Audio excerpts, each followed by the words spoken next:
अस्सलाम वालेकुम students, welcome to another lecture of discrete structure. Last दो लेक्चर से हमारा सेट थ्योरी का टॉपिक चल रहा है और आज इसमें हम डिस्कस करेंगे रिलेशंस ऑन सेट। तो इससे पहले कि हम अपना लेक्चर स्टार्ट करें, जल्दी से आप इस वीडियो को लाइक कर दें और इस चैनल पे अगर आप न्यू हैं तो इस चैनल को सब्सक्राइब कर दें और साथ ही बेल का आइकन भी प्रेस कर दें ताकि तमाम आने वाले वीडियोस के नोटिफिकेशन आपको मिलते रहें। तो स्टार्ट करते हैं अपना लेक्चर। सबसे पहले इंट्रोडक्शन है। The most direct way to express a relationship between elements of two sets is to use order pair made up of two related elements. For this reason, set of order pair are called binary relations. मतलब कि अगर हमने दो sets के element के दरमियान में relationship create करना है तो वो इस तरीके से क्रिएट होता है कि वहां से हमारे पास एक ऑर्डर पेयर आ जाता है। ऑर्डर पेयर के दो एलिमेंट्स होते हैं और उन एलिमेंट्स की हम तरतीब चेंज नहीं कर सकते। ये हमने लास्ट लेक्चर के अंदर भी डिस्कस किया था। क्योंकि यहाँ पे हम दो सेट्स की बात कर रहे हैं तो इस वजह से इसे ऑर्डर पेयर कहा जाता है। अगर दो से ज्यादा सेट इन्वॉल्व होंगे तो उसके लिए हम एन अरी रिलेशन का वर्ड यूज करते हैं। Let A and B be sets. A binary relation from A to B is a subset of A cross B। मतलब जो भी बाइनरी रिलेशन होगा A और B का, उसे हम कहेंगे कि ये A क्रॉस B का रिलेशन है। In other words, a binary relation from A to B is a set R of order pair where the first element of each order pair comes from A and the second elements come from B. We use the notation A R B to denote that a comma b belongs to R and A not R B to denote that a comma b does not belongs to R. Moreover, the a comma b belongs to R. A is said to be related to B by R. मतलब कि अगर हमारे पास कोई binary relation हो A से B तो उसे हम R का नाम दे सकते हैं और इसके अंदर कोई भी हमारे पास ऑर्डर पेयर होगा तो उसे हम कहेंगे कि ये R से बिलोंग करता है। और कोई ऐसा ऑर्डर पेयर जो इसके अंदर एग्जिस्ट नहीं करता उसको हम कहेंगे कि ये आर से बिलोंग नहीं करता। और ये जो रिलेशन है इसे हम इस तरीके से भी कह सकते हैं कि a is related to b by R. इसके अंदर जो आर है वो सेट का नाम है जो हमारे पास ए और बी के रिलेशन से क्रिएट हुआ है। Binary relation represent relationship between the elements of two sets. We will introduce an array relation which express relationship among elements of more than two sets. मतलब अगर हमारे पास दो सेट होंगे तो इसे हम कहेंगे कि ये बाइनरी रिलेशन है और अगर दो से ज्यादा होंगे तो वो हमारे पास एन अरी रिलेशन होगा और एन की जगह पे वो नंबर आएगा जितने नंबर ऑफ सेट्स इस रिलेशन के अंदर इन्वॉल्व होंगे। फिर यहाँ पे रिलेशन ऑन ए सेट के बारे में बताया गया। मतलब एक सेट के ऊपर क्या रिलेशन हो सकता है। Relation from a set A to itself are of special interest. मतलब सेट ए से इसी सेट पे अपना एक रिलेशन भी क्रिएट किया जा सकता है जो कि ए का अपने साथ ही रिलेशन होगा। A relation on a set A is relation from A to A। मतलब A से A की तरफ itself पे इसका relation create होगा। In other words, a relation on a set A is a subset of A cross A। और ये जो relation होगा ये subset होगा A cross A का। यहाँ पे फिर कुछ relation बताए हुए हैं। R1 को डिफाइन किया हुआ है। ए कोमा बी इसके अंदर ऑर्डर पेयर एग्जिस्ट कर रहा है और इस ऑर्डर पेयर के जो ए और बी एलिमेंट्स हैं उसके अंदर ए एलिमेंट लेस देन या इक्वल होना चाहिए बी के। इसी तरीके से R2 के अंदर a comma b order pair exist कर रहा है और इसके अंदर ए मतलब जो कि फर्स्ट एलिमेंट है वो ग्रेटर होना चाहिए सेकंड एलिमेंट से। और इसी तरीके से बाकी जो रिलेशंस हैं वो यहाँ पे डिफाइन किए हुए हैं कि वो किस तरीके से उसके अंदर ऑर्डर पेयर आए हुए हैं। उसके बाद एक क्वेश्चन है यहाँ पे, which of these relation contain each of the pair 1, 1, 1, 2, 2, 1, 1, -1 and 2, 2। अब हमने बताना है कि इनमें से कौन सा रिलेशन है जो कि इन तमाम ऑर्डर पेयर्स को कंटेन करता है। तो ये अगर हम चेक करें, जो फर्स्ट ऑर्डर पेयर है 1, 1 वो इसके अंदर एग्जिस्ट करेगा क्योंकि जो फर्स्ट एलिमेंट है वो सेकंड एलिमेंट के इक्वल होना चाहिए या उससे लेस होना चाहिए। तो इस केस के अंदर ये इक्वल है तो यहाँ पे जो फर्स्ट ऑर्डर पेयर है वो एग्जिस्ट करेगा। फर्स्ट ऑर्डर पेयर के लिए मैं यहाँ पे एक टिक मार्क लगा देता हूँ। सेकंड के अंदर एग्जिस्ट नहीं करेगा क्योंकि ये दोनों आपस में इक्वल हैं और जो R2 की डेफिनेशन है उसके मुताबिक फर्स्ट एलिमेंट ग्रेटर होना चाहिए सेकंड एलिमेंट से। तो यहाँ पे मैं क्रॉस लगा देता हूँ। R3 के अंदर एग्जिस्ट करेगा क्योंकि दोनों एलिमेंट्स आपस में इक्वल हो सकते हैं। R4 के अंदर भी एग्जिस्ट करेगा, यहाँ पे भी एक टिक लगा देता हूँ। R5 में एग्जिस्ट नहीं करेगा क्योंकि जो A है वो इज इक्वल टू है B+1 के। मतलब अगर बी वन है तो उसके अंदर अगर हम वन ऐड करें हमारे पास टू आता है, तो ए टू होना चाहिए, जबकि यहाँ पे 1,1 तो यहाँ पे भी एग्जिस्ट नहीं करेगा। अगर हम आर सिक्स की बात करें तो यहाँ पे एग्जिस्ट करता है, क्योंकि इन दोनों नंबर्स को अगर हम ऐड करें तो वो थ्री से लेस बनता है। तो ये मैंने फर्स्ट ऑर्डर पेयर के लिए जिन रिलेशन के अंदर वो एग्जिस्ट करता है वहां पे टिक मार्क लगा दिया। इसी तरीके से बाकी ऑर्डर पेयर भी हम चेक कर सकते हैं। जो सेकंड ऑर्डर पेयर है वो आर वन से बिलोंग करेगा, क्योंकि सेकंड एलिमेंट ग्रेटर है फर्स्ट एलिमेंट से। आर टू से बिलोंग नहीं करेगा, आर थ्री से भी बिलोंग नहीं करेगा, क्योंकि इसके अंदर इक्वल होने चाहिए, या जो ए है वो is equal to minus B होना चाहिए, ये कंडीशन इसके अंदर फुलफिल नहीं हो रही। आर फोर से भी ये बिलोंग नहीं करेगा। उसके बाद आर फाइव से भी बिलोंग नहीं करेगा, क्योंकि इसके मुताबिक a is equal to b plus one होना चाहिए, क्योंकि बी की यहाँ पे वैल्यू टू है, तो टू प्लस वन हम करें तो ए यहाँ पे थ्री होना चाहिए, जो कि नहीं है। तो इस तरह से मैं यहाँ पे भी क्रॉस लगा देता हूँ। अगर आर सिक्स की बात करें तो यहाँ से ये बिलोंग करेगा, क्योंकि इन दोनों नंबर्स को जब हम ऐड करते हैं तो वो थ्री के इक्वल आएंगे।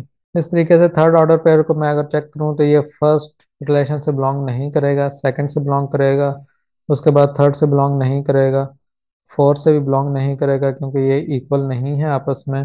फाइव से बिलोंग करेगा क्योंकि बी की वैल्यू वन है, और वन के अंदर अगर हम वन ऐड करें तो हमारे पास टू आता है, और यहाँ पे ए की वैल्यू टू लिखी हुई है, इस वजह से यहाँ पे मैं एक टिक मार्क लगा देता हूँ। और उसके बाद आर सिक्स से भी बिलोंग करेगा, क्योंकि इन दोनों नंबर को हम ऐड करें तो ये थ्री से लेस बनता है।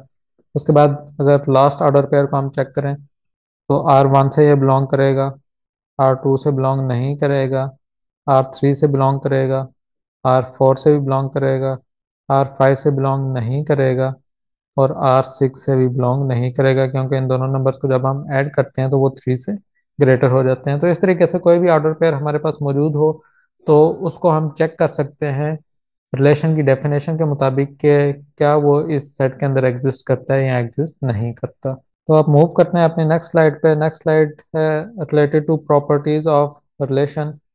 There are several properties that are used to classify a relation on a set. We will introduce the most important of these here. मतलब डिफरेंट प्रॉपर्टीज हैं जो कि सेट के रिलेशन के अंदर एग्जिस्ट करती हैं, उसमें से जो चार मोस्ट इंपॉर्टेंट हैं उसको यहाँ पे हम डिस्कस करेंगे। जिसमें से फर्स्ट है a relation R on a set A is called reflexive if A comma A belongs to R for every element of A belongs to A। मतलब हमारे पास कोई सेट है जिसके अंदर चंद एलिमेंट्स हैं, for example one two three हैं, और उसका एक रिलेशन है, रिलेशन को नाम दिया हुआ है आर का।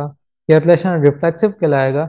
अगर जितने भी एलिमेंट्स हैं, फॉर एग्जांपल वन है तो उसके लिए वन कोमा वन एग्जिस्ट करना चाहिए, टू है तो टू कोमा टू एग्जिस्ट करना चाहिए, और अगर थ्री भी इस सेट के अंदर मौजूद है तो थ्री कोमा थ्री एग्जिस्ट करना चाहिए। तो इसे जनरल फॉर्म के अंदर ए कोमा ए लिखा हुआ है, ये बिलोंग करेगा आर से for every element a belongs to A. मतलब सेट ए के अंदर जितने भी एलिमेंट्स हैं उसके लिए हमारे पास ये ऑर्डर पेयर मौजूद होना चाहिए, तब हम इस रिलेशन को कहेंगे कि ये रिफ्लेक्सिव रिलेशन है। उसके बाद सेकंड रिलेशन है symmetric relation. Relation R on a set A is called symmetric if b comma a belongs to R whenever a comma b belongs to R for all a b belongs to A. मतलब relation are के अंदर जितने भी हमारे पास order pair हैं उनका opposite या उनका आप समझ लें इनवर्स भी हमारे पास एग्जिस्ट करना चाहिए।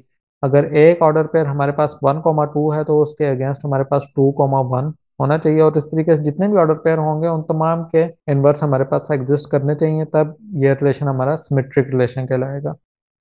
नेक्स्ट फिर एंटीसिमेट्रिक के बारे में बताया हुआ है। Relation R on a set A such that for all A comma B belongs to A, if A comma B belongs to R and B comma A belongs to R, then A is equal to B is called antisymmetric। मतलब जो relation है हमारे पास R उसके अंदर कोई order pair हमारे पास exist कर रहा है A comma B, और इसके अगेंस्ट हमारे पास बी कोमा ए भी एग्जिस्ट कर रहा है, तो ये उसी केस के अंदर हो सकता है जब ए और बी दोनों आपस में इक्वल हों। मतलब अगर हमारे पास वन कोमा वन मौजूद है तो इसका जो इन्वर्स है वो वन कोमा वन ही होगा। तो ऐसा रिलेशन हमारा एंटीसिमेट्रिक कहलाएगा। इसके अलावा कोई और ऑर्डर पेयर हो जिसके अंदर ए और बी आपस में इक्वल ना हो, for example one comma two है, तो उसके अगेंस्ट हमारे पास टू कोमा वन एग्जिस्ट नहीं करना चाहिए एंटीसिमेट्रिक के अंदर। फिर उसके बाद जो लास्ट प्रॉपर्टी बताई हुई है वो ट्रांसिटिव की है। Relation R on a set A is called transitive if whenever a comma b belongs to R and b comma c belongs to R, then a comma c belongs to R for all a b c belongs to A. मतलब हमारे पास कोई relation है और उसके अंदर दो order pair इस तरीके से एग्जिस्ट कर रहे हैं, ए कोमा बी और दूसरा है बी कोमा सी।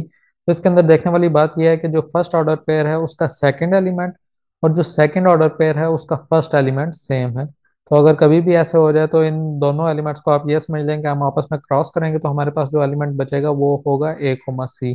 तो अगर ए कोमा सी यहाँ पे एग्जिस्ट करता है इस किस्म के तमाम ऑर्डर पेयर के लिए, तब हम इस रिलेशन को कहेंगे कि ये ट्रांजिटिव रिलेशन है।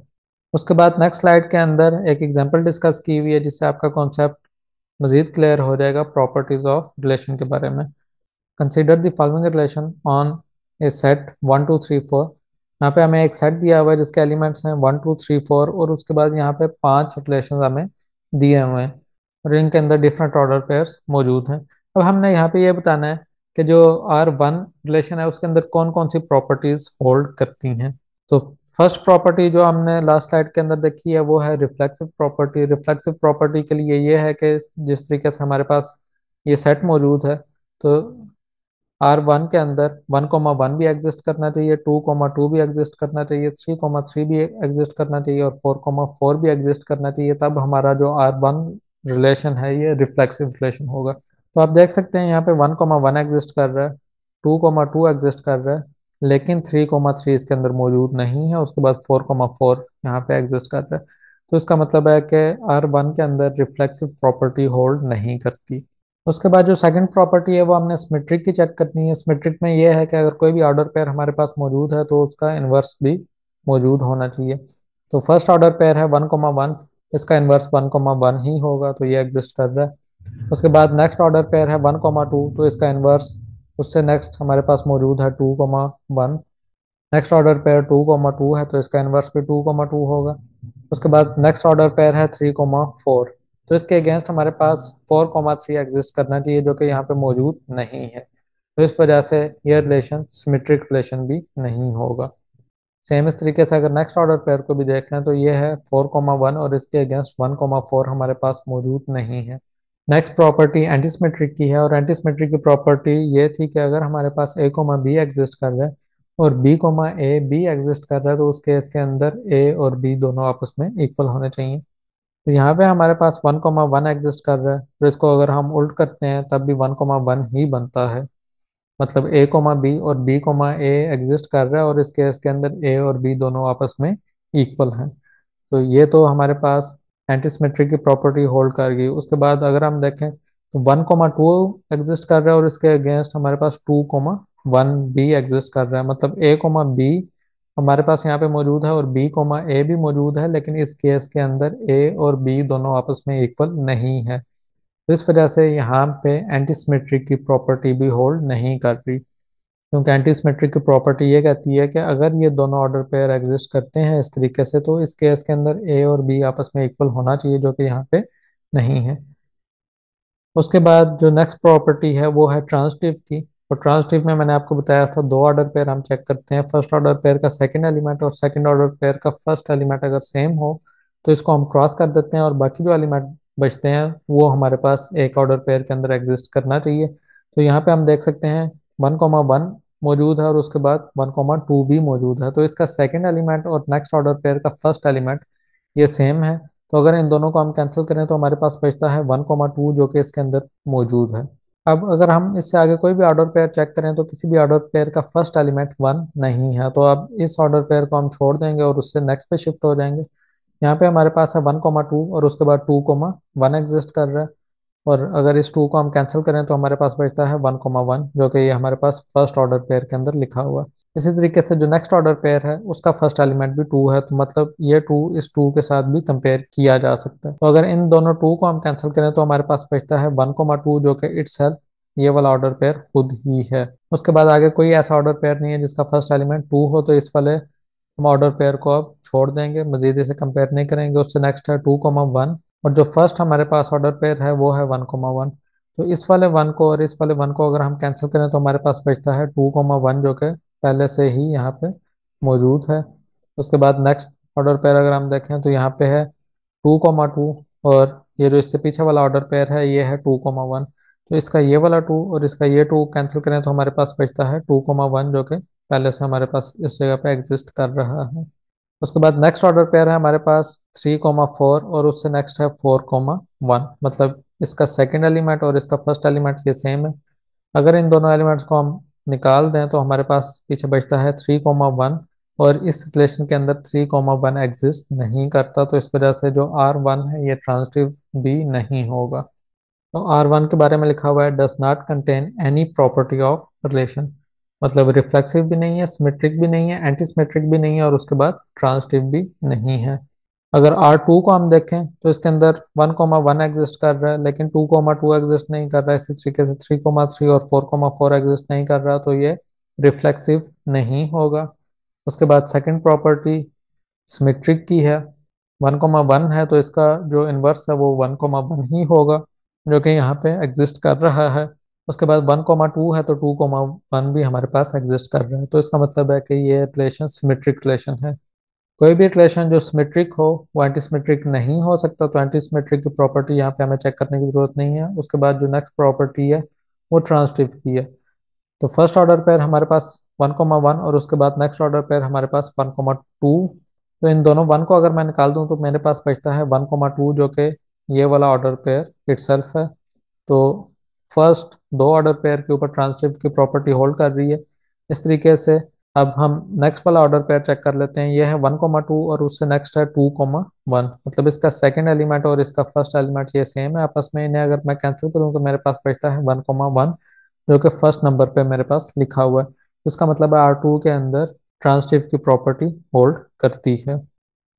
तो R2 सिमेट्रिक भी है और ट्रांजिटिव भी है। सेम इसी टेक्निक को फॉलो करते हुए हम बाकी रिलेशन भी चेक कर सकते हैं। आंसर मैं आपको शो करवा देता हूँ, ये आप खुद ट्राई कीजिएगा और अगर आपसे ना हो तो आप कमेंट सेक्शन के अंदर पूछ सकते हैं, मैं आपको इसके बारे में गाइड कर दूंगा। R3 रिफ्लेक्सिव है, सिमेट्रिक है, ट्रांजिटिव है।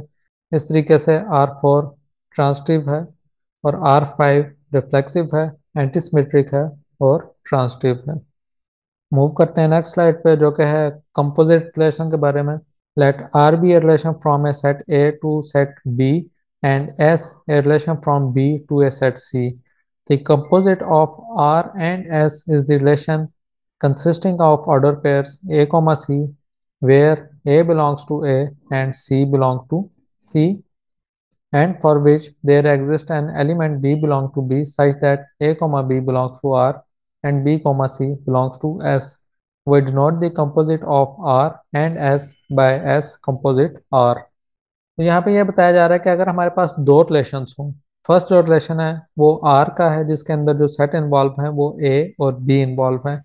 इस तरीके से जो सेकंड रिलेशन है हमारे पास उसका नाम S है और इसके अंदर जो सेट इन्वॉल्व है वो B और C इन्वॉल्व है। तो अगर फर्स्ट रिलेशन के अंदर हमारे पास कोई ऐसा ऑर्डर पेयर मौजूद है जो कि A, B है और सेकंड रिलेशन के अंदर हमारे पास कोई ऑर्डर पेयर मौजूद है जो कि B, C है, तो इसका कंपोजिट ये होगा कि हमारे पास ये जो कॉमन एलिमेंट है इसको अगर हम निकाल दें तो पीछे हमारे पास बचता है A, C। तो ये कंपोजिट कहलाएगा रिलेशन S और रिलेशन R का। लास्ट स्लाइड के अंदर जो प्रॉपर्टी हमने डिस्कस की है वो ट्रांजिटिव की प्रॉपर्टी है और वो एक ही रिलेशन के ऊपर होल्ड करती है, जबकि जब हम बात करते हैं कंपोजिट रिलेशन की तो इसके अंदर दो रिलेशंस इन्वॉल्व हो जाते हैं। तो इन दो रिलेशंस का मिलकर फिर जो न्यू रिलेशन बनता है वो कंपोजिट रिलेशन कहलाता है। इसकी यहाँ पे एग्जांपल भी डिस्कस की हुई है। What is the composite of the relation R and S where R is the relation from set 1 to 3 to set 1 2 3 4 with R is equal to 1,1 1,4 2,3 3,1 3,4 and S is the relation from the set 1 2 3 4 to set 0 1 2 with S is equal to 1,0 2,0 3,1 3,2 and 4,1। तो यहाँ पे पहले दो relation को define किया हुआ है। First relation R है और ये जिस सेट के ऊपर बना है वो है 1 2 3 और जो दूसरा सेट है उसके एलिमेंट्स हैं 1 2 3 4 और रिलेशन के जो ऑर्डर पेयर हैं वो भी यहाँ पे मेंशन किए हुए हैं। सेम इस तरीके से जो सेकंड रिलेशन है उसके रिलेटेड जो सेट हैं और जो रिलेशन के अंदर ऑर्डर पेयर हैं वो भी यहाँ पे मेंशन किए हुए हैं। और हमने बताना है कि जब इसका कंपोजिट रिलेशन बनेगा तो उसके अंदर कौन सा ऑर्डर पेयर आएंगे। तो उसके अंदर फर्स्ट अगर हम देखें जो आर के अंदर ऑर्डर पेयर आ रहा है वो है 1,1, तो यहाँ पे जो सेकंड एलिमेंट है वो 1 है। तो एस रिलेशन के अंदर वो ऑर्डर पेयर हम देखेंगे जिनका फर्स्ट एलिमेंट 1 है, तो फर्स्ट ऑर्डर पेयर ही ऐसा है जिसका फर्स्ट एलिमेंट 1 है। तो इन 1 को अगर हम निकालें तो पीछे हमारे पास बचता है 1,0। तो कंपोजिट रिलेशन के अंदर 1,0 एक ऑर्डर पेयर एग्जिस्ट करना चाहिए। उसके बाद जो नेक्स्ट ऑर्डर पेयर है यहाँ पे वो है 1,4, और यहाँ पे हमारे पास एक ऑर्डर पेयर एग्जिस्ट कर रहा है 4,1। तो इस वाले 4 और इस वाले 4 को अगर मैं निकालूं तो पीछे मेरे पास बचता है 1,1, तो कंपोजिट के अंदर 1,1 भी एग्जिस्ट करना चाहिए। सेम इस तरीके से यहाँ पे हमारे पास 2,3 आ रहा है, और इस जगह पे हमारे पास 3,1 आ रहा है, तो इस 3 को अगर निकालें तो हमारे पास बचता है 2,1। और जो नेक्स्ट ऑर्डर पेयर है उसका भी फर्स्ट एलिमेंट 3 है, तो इस 3 को भी अगर हम निकालें तो हमारे पास बचता है 2,2। तो 2,1 भी एग्जिस्ट करना चाहिए और 2,2 भी एग्जिस्ट करना चाहिए, और इसी तरीके से जो नेक्स्ट ऑर्डर पेयर हैं उनको भी हम चेक कर सकते हैं। तो जो आंसर हमारे पास आएगा, जिस तरीके से शुरू में मैंने आपको बताया था 1,0, 1,1, 2,1, 2,2, और इसी तरीके से नेक्स्ट जो दो ऑर्डर पेयर आ रहे हैं वो यहाँ पे हैं 3,1, और यहाँ पे जो फर्स्ट ऑर्डर पेयर है उसका जो फर्स्ट एलिमेंट है वो 1 है। इसे अगर हम निकाल दें तो हमारे पास बचता है 3,0, जो कि यहाँ पे लिखा हुआ है। और फिर लास्ट ऑर्डर पेयर है यहाँ पे 3,4, और इस जगह पे है 4,1। इससे अगर हम 4 को निकाल दें तो पीछे हमारे पास बचता है 3,1, जो कि इसके अंदर लिखा हुआ है। तो इस तरीके से कोई भी कंपोजिट रिलेशन है तो उसके ऑर्डर पेयर्स को हम चेक कर सकते हैं। नेक्स्ट स्लाइड में फिर एनआरई रिलेशन के बारे में बताया हुआ है, इसका थोड़ा सा जिक्र मैंने लेक्चर के स्टार्ट पे भी किया था। Let A1, A2 up to AN be sets, and NRE relation on this set is a subset of A1 cross A2 cross up to AN. The set A1, A2 up to AN are called the domain of relation and N is called its degree। मतलब एक ऐसा relation जिसके अंदर हमारे पास दो से ज्यादा sets involve हो जाएं उसे हम एन री रिलेशन कहते हैं, जिसके अंदर जो n है वो नंबर ऑफ सेट्स होगा, और इसके अंदर जो ये तमाम सेट्स हैं ये इस रिलेशन की डोमेन कहलाएंगे और n इसकी डिग्री कहलाएगा। मतलब डिग्री 3 रिलेशन या डिग्री 4 रिलेशन डिपेंड करता है कितने सेट्स इसके अंदर इन्वॉल्व हैं। फिर एक एग्जांपल डिस्कस की हुई है, late R be the relation on n cross n consisting of triples a b c where a b and c are integers with a less than b less than c। तो ये एक relation है जिसके अंदर तीन set involve हैं और ये तीनों सेट नेचुरल नंबर्स के हैं, और इस रिलेशन को इस तरीके से डिफाइन किया हुआ है कि जो फर्स्ट एलिमेंट है वो लेस होगा सेकंड एलिमेंट से, और जो सेकंड एलिमेंट है वो लेस होगा थर्ड एलिमेंट से। तो आगे मजीद बताया हुआ है, then 1,2,3 belongs to are.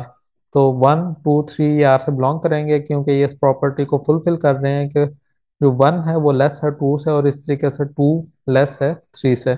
But 2,4,3 does not belong to R, जबकि 2, 4, 3 आर से बिलोंग नहीं करेंगे क्योंकि ये इस प्रॉपर्टी को होल्ड नहीं कर रहे। इसके अंदर 2 लेस है 4 से लेकिन 4 लेस नहीं है 3 से, तो इस वजह से ये आर से बिलोंग नहीं कर सकता। The degree of this relation is 3, क्योंकि तीन सेट इन्वॉल्व हैं तो हम कहेंगे कि इसकी डिग्री 3 है। Its domain are all equal to the set of natural number, और अगर इसकी डोमेन हम देखें तो उसके अंदर तमाम नेचुरल नंबर्स आ जाएंगे।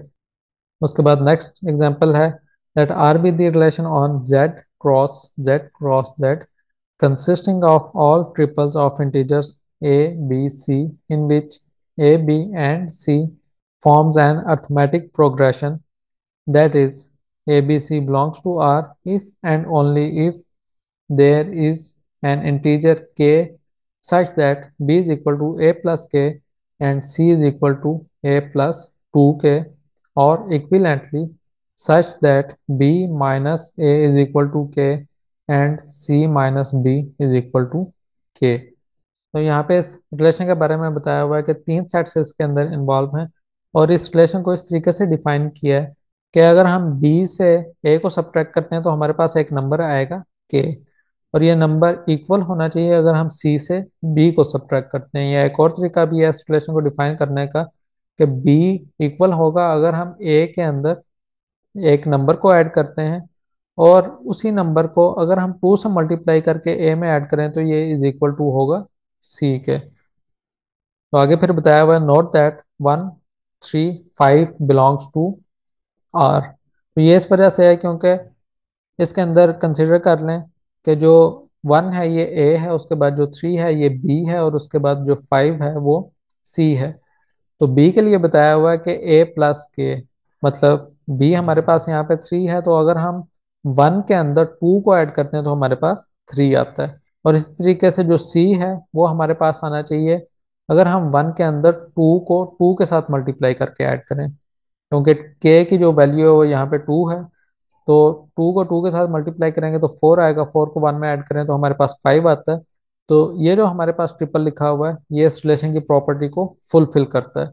लेकिन अगर हमारे पास कोई ट्रिपल इस तरह का आ जाए 2 5 9, तो ये इस प्रॉपर्टी को होल्ड नहीं करेगा, क्योंकि अगर हम 2 के अंदर 3 को ऐड करते हैं तो हमारे पास 5 आता है। इस तरीके से अगर 3 को 2 के साथ मल्टीप्लाई करें और फिर हम इस 2 में ऐड करें तो हमारे पास 8 आता है, जबकि इसका जो थर्ड एलिमेंट है वो 9 है। तो ये फिर आर से बिलोंग नहीं करेगा। और इस रिलेशन की भी डिग्री 3 है, क्योंकि 3 एलिमेंट्स इसके अंदर इन्वॉल्व हैं, और जो उसकी डोमेन है वो इज इक्वल टू इंटीजर्स है। इसके साथ ही हमारा ये लेक्चर एंड होता है। इस लेक्चर के अंदर किसी भी टॉपिक की आपको समझ ना आई हो तो आप कमेंट सेक्शन के अंदर पूछ सकते हैं। मिलेंगे इंशाल्लाह नेक्स्ट लेक्चर में, तब तक अपना ख्याल रखिएगा। अल्लाह हाफिज़।